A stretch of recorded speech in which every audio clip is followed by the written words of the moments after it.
Welcome back to the Lucid Route channel. How you doing? Today we're going to look at videos from all over the internet to find out what's happening beneath the surface of what the elite tell us. It's my best Papa Meat impression.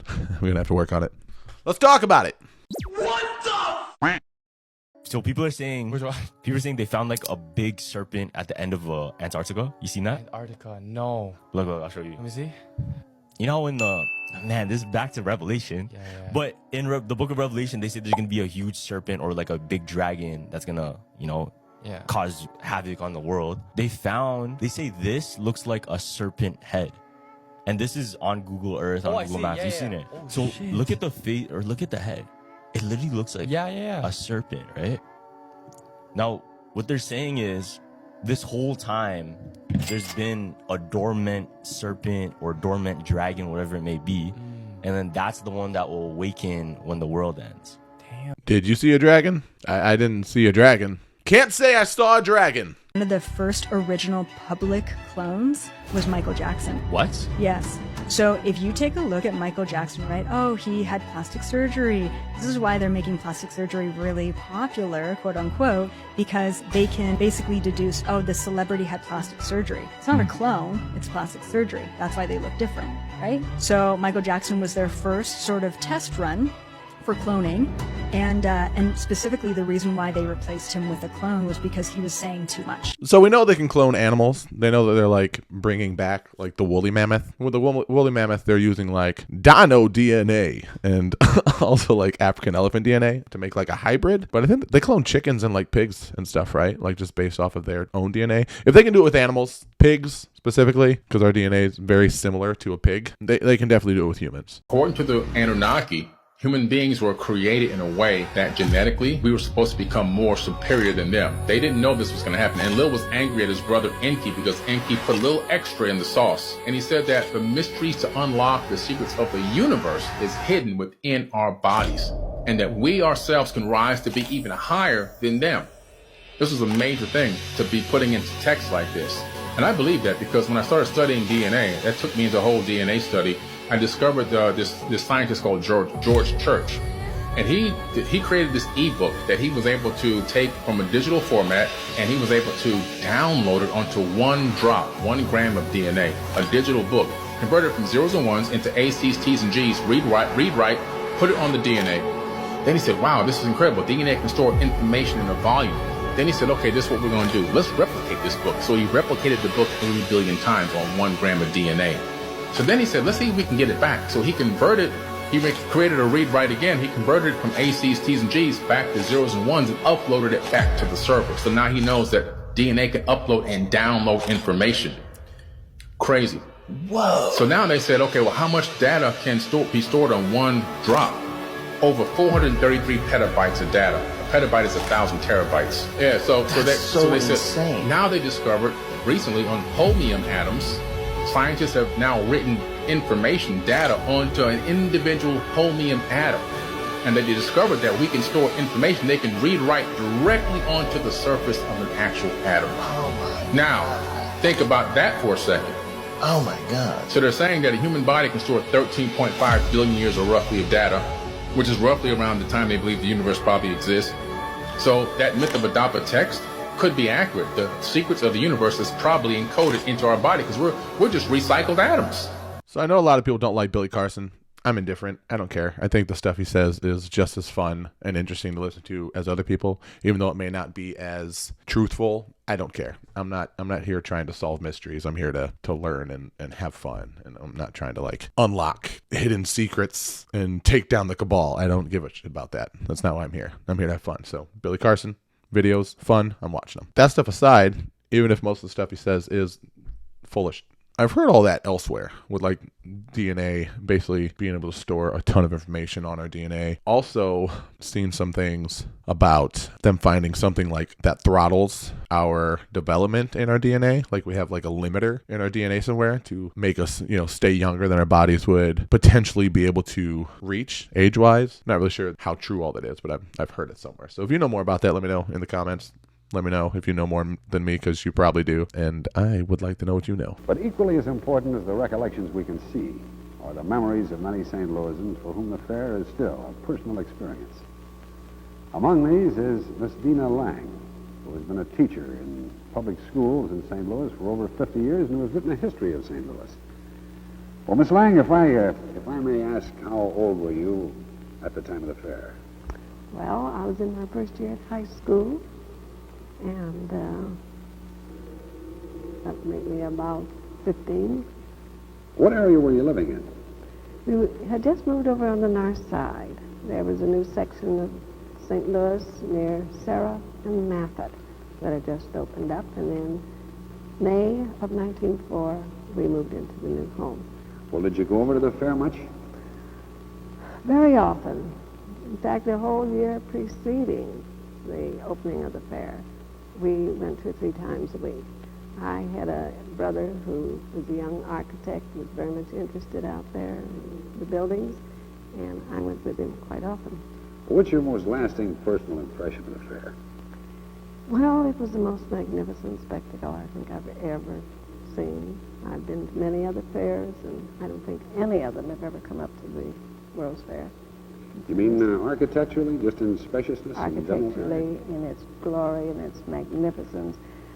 It was the first time that we had used electricity with any great, or it was the first time the buildings were being lighted with electricity, and we certainly used it there to a great effect. What did you find yourself doing at the fair most of the time? Oh, we roamed around. We knew every spot of the whole fair, all the way from the entranceway of the Pike to the Igoroti villages and on to the agriculture buildings and horticulture.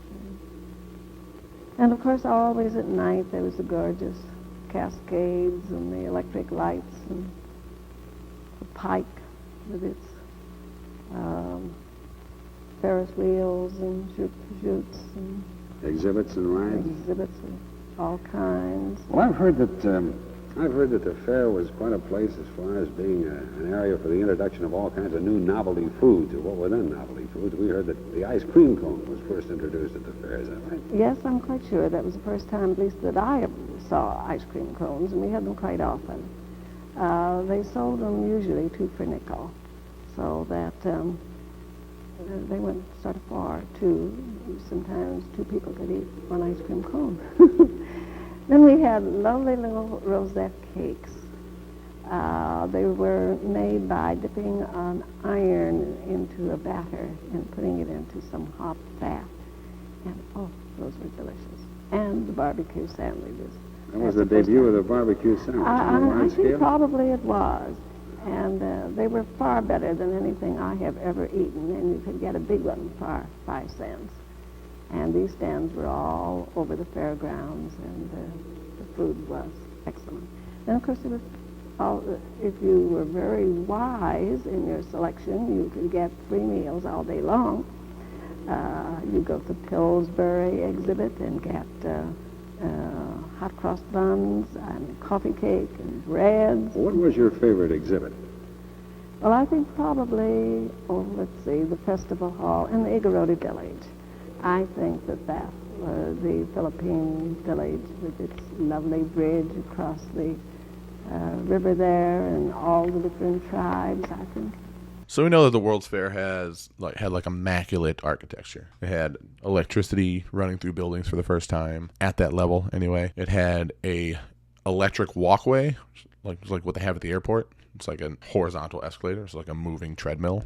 They had one of those there back in 1904. But they said that all the buildings were almost like a plaster, like a paper mache like kind of thing, like a very thin, shitty wood frame with a paper mache, not very durable, doesn't last forever foundation. So they went up very quickly and were able to be pulled down very quickly. So none of those buildings, aside from one of them or something, is still up or something. But I don't know. I saw something about a building that was there during the World's Fair that the other buildings were built up around the same time. It's like a courthouse or something. I don't recall exactly what it was. It's still there, and it's very much a real building with real foundation. Amazing architecture, and it's still standing. So I'm not sure why they would make some things to last and others not to. But nonetheless, I like the Tartarian theory.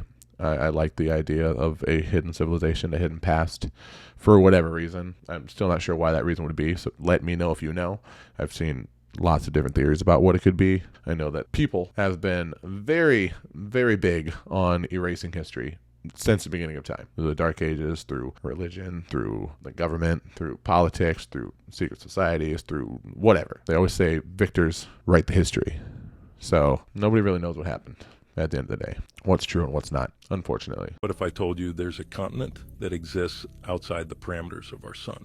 A place of eternal night, where an entire civilization lives in absolute darkness. Welcome to Panthia. Where the hell is that? Thousands of miles beyond the ice wall. Look, these people aren't cavemen. They're a fully functioning civilization, but one built without warmth, without mercy, without the distractions of color and joy. The Panthian capital, Nixara, is a sprawling city built from black stone and bioluminescent crystal, its buildings towering like jagged monoliths into the sky. This can't be real, man. I wish it weren't. The Panthians themselves are far more terrifying. They're a horrific biological offshoot of humanity, a version of us that evolved to survive in total darkness. Pale-skinned, almost translucent. Their eyes and bone density are about 5 times larger than the average human. Sickest part is they have energy harvesting farms. They survive off their own people. Listen, you've been lied to your whole life. Earth isn't what you think it is. It's not a globe floating in space, and it's not just a flat plane either. The truth is much bigger, much stranger. Earth is just a crater, a single, isolated crater on an incomprehensibly massive planet. What we call Earth, the continents, the oceans, everything we know, exists within the walls of this enormous impact site. And beyond those walls, there are more craters, more Earths, more places like ours, cut off from each other, separated by vast, untraveled, and possibly untraversable distances. Think about it. That's why we're told we can't explore Antarctica freely. It's why every space mission feeds us the same curated images, the same rehearsed stories. Because space isn't what we think it is.